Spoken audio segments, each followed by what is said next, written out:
Good morning, ladies. I am Lisa, and I am just here today to show you some recent coffee dyeing that I have done. I was super excited. I had seen these before, so I, on YouTube, had searched the technique to learn how to do this.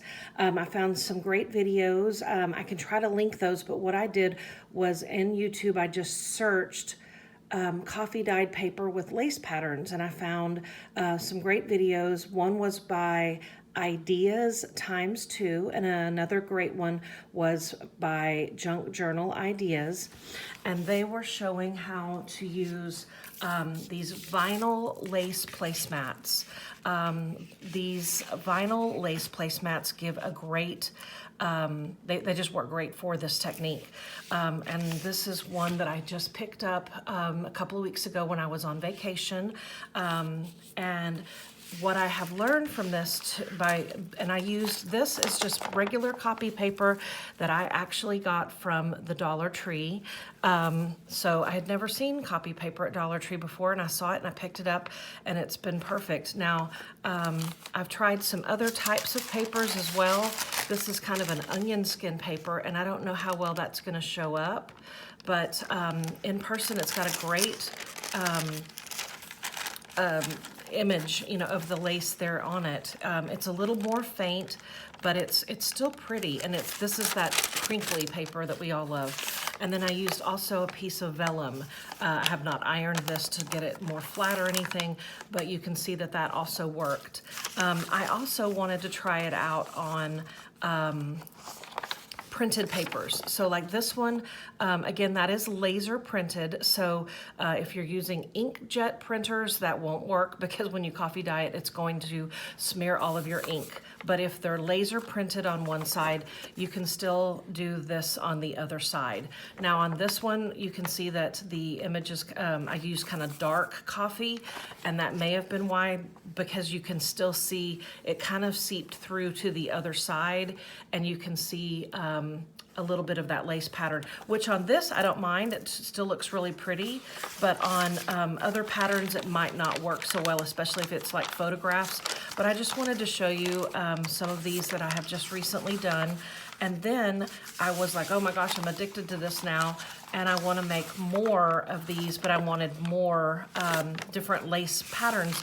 So I went online basically and just Googled, vinyl placemats, vinyl tablecloths, and you can actually get them not vintage, but new, like from Walmart.com. And so I bought a $12 tablecloth and cut it up. And I just did that yesterday. It just came in the mail yesterday.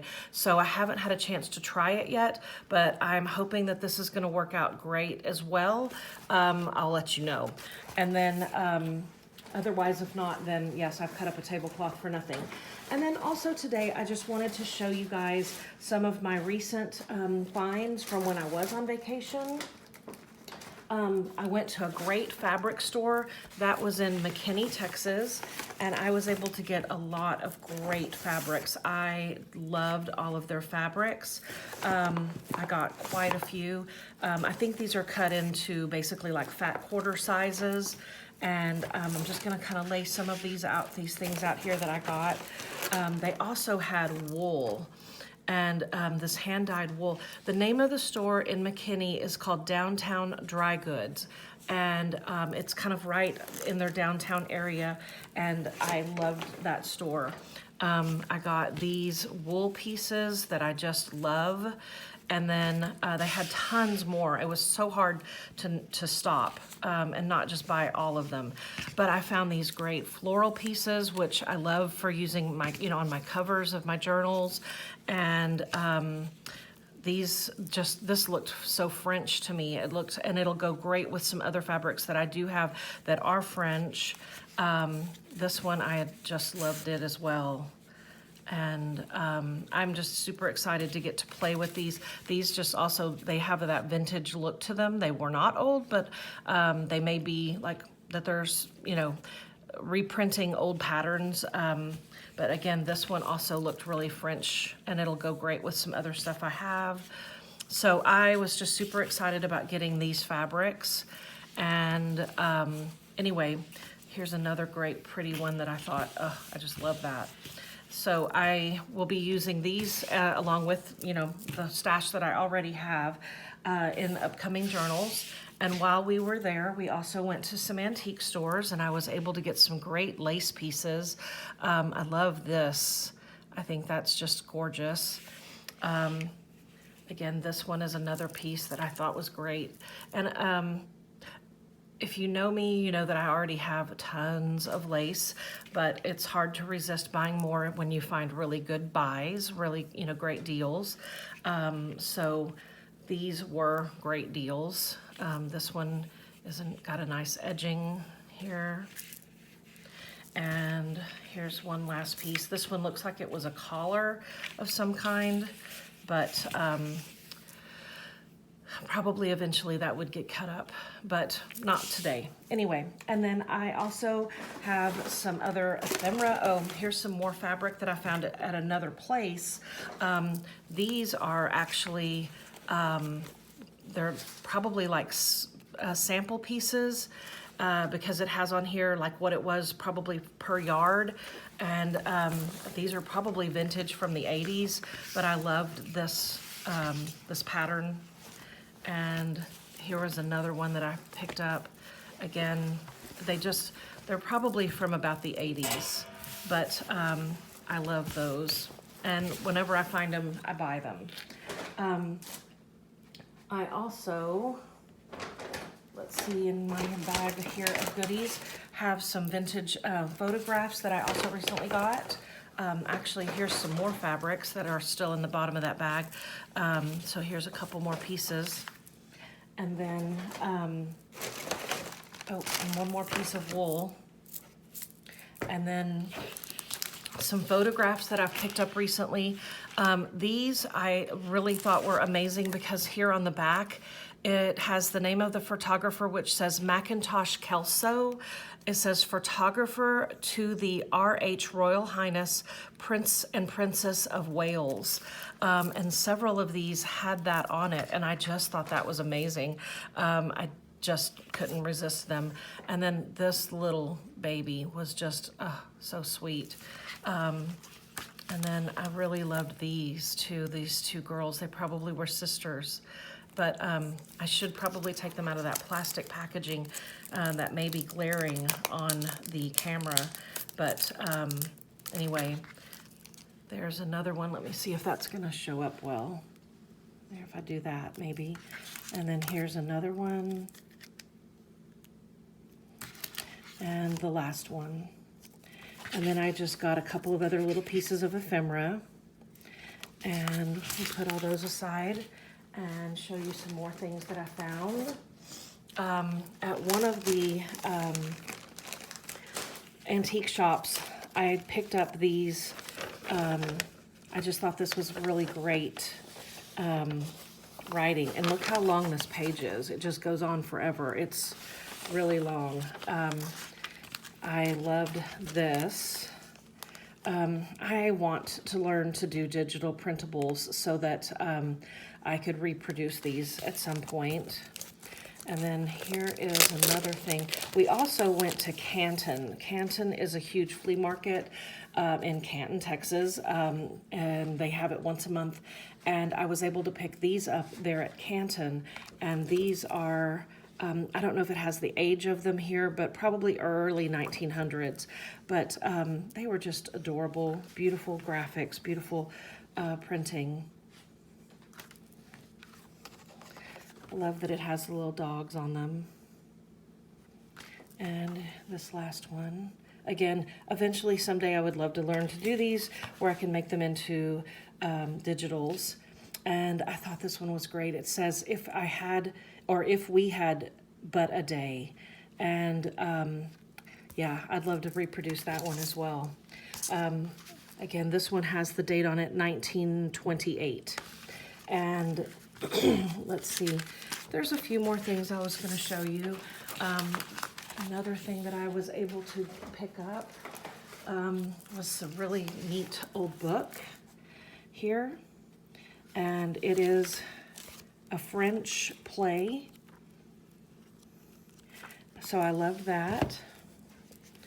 And here's another old photograph. And here's another old photograph.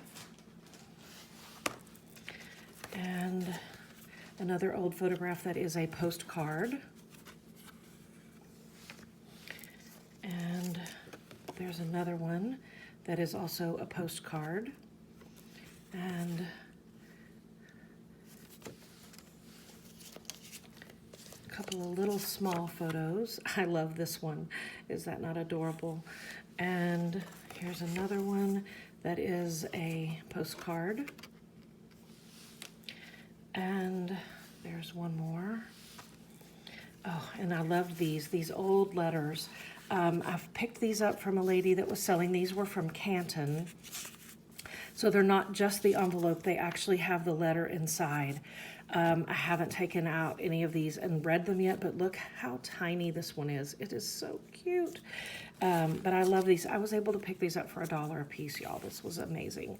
And so yeah, these would be great things to include in some upcoming journals. This one, I love the color. Hopefully you can see that pink color. It almost looks like avocado dyed paper. The coloring, it's just a nice, really pale, soft pink. And let's see, some more things here. There is this. Again, at Hardy is still in the bag it came from, where it was $1. And it's just a beautiful little bird image with flowers that says it's a birthday card or birthday greeting. I'm not sure if that opens up. Yes. Oh, it opens up like this. And so it's almost like a little book. And here's some other things that I found. Again, they're still in the plastic that they came in, but they're ephemera. And I think I picked these up at a different antique mall. I love this one. Let me just see if I can get this out of the packaging so it doesn't give that glare.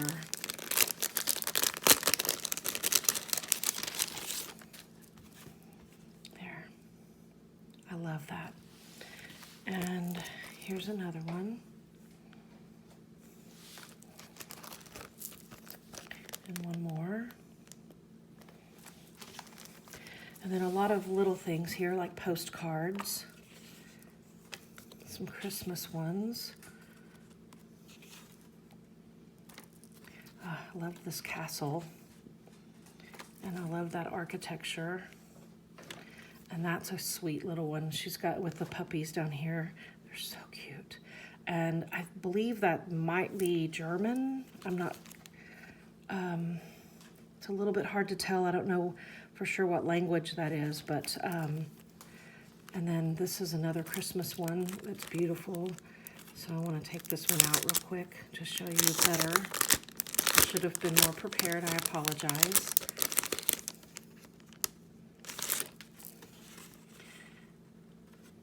And here's another one. And then let's see, another photograph. And let's see, here's another piece of ephemera that is like a probably some kind of an advertising, something that was, but it's again under plastic, so I'm hoping you can see that well. And then I also picked this up. I thought this was beautiful, a needlepoint. So hopefully that will make it onto the cover of a journal at some point. And then here's another little piece of ephemera. It's a little book. That looks like German as well. And here's one more. This one's not nearly as old. And then these were just fun. I just picked these up for like, I think they were 50 cents a piece. But, so these would never be used for reproduction, just to be stuck into journals. But I thought that they were cute. Hopefully you can see those two. I may have been out of frame. And So that is some things that I've picked up here. There's a few more in my bag here. This was a set of zippered pillowcases that I will probably cut those up. And over here, I have a box that I bought the whole box for about $25. And in this box, there are hundreds or maybe even thousands of postage stamps in these great old, vintagely aged and yellowed glassine bags. And most of them have the country of what the stamps are from. I just thought these were amazing. And there's every country that you can imagine here. So I don't know how many stamps there are in this box, but there's a lot. And I don't know that they would be worth anything, as far as like real worth, but I just really mostly want to use them for junk journals. But if anybody knows anything about stamps and thinks that any of these would be worth something, or you have a particular interest or something in a particular country's stamps, let me know. I'm happy to part with some of these. There's other little envelopes like this that are just full. But there's just, so many of these. And then on top of that, there's a book here that has pages of stamps in it as well. And there's more of these envelopes here. There's just so many. There's a box here, and then there's another box underneath here, this little box in here that also has some. So there's just a whole lot. And so I was super happy about that find. And let's see, what else do I have? At Canton, I was able to visit a space there called the Mistress of Junk, and she puts together, this is the one actually that was from Mistress of Junk. She puts together these great, so this pack was $6.99, and it's got so much in it. It's got a huge piece of vintage sheet music, and it's got this piece of ephemera. It's got book pages, receipts, a dictionary page, another couple of receipts here, some photographs. This is a great, because it's heavier, it's like a card, and a couple of photographs, another book page, and then this little book as well that's really cool. Love this. So Jen at Mistress of Junk, she has a spot in Canton. That is where that came from. So these are all going to be some things to be used. And then at another antique mall, I came across another booth, and I think I bought 2 or 3 of her little packs that are sort of similar like that. And I just kind of combined them all into one big one after I got home and opened them up. But this one has a ton of stuff in it too, including a strip of fabric here that I will definitely use. So anyway, I hope that you enjoy seeing this kind of thing. Here's another piece of ephemera that I got, which are some old like store hardware receipts, and this one's dated 1898. Let's see, in my bag here, oh, another pad of ledger paper. And then at the bottom of the bag here, there's just a few more pieces of ephemera paper items. And very lastly, there is this, which is like a fabric book that has these great images. So I'm not sure how I'm going to use these yet, but they're just gorgeous. Look at that one for Christmas. Anyway, thanks for being with me for a little bit this morning. I hope you enjoy your weekend, and it is nasty rainy here today, so be careful, everyone, and have a great day. Again, thank you all so much for liking and subscribing. Thanks. Bye.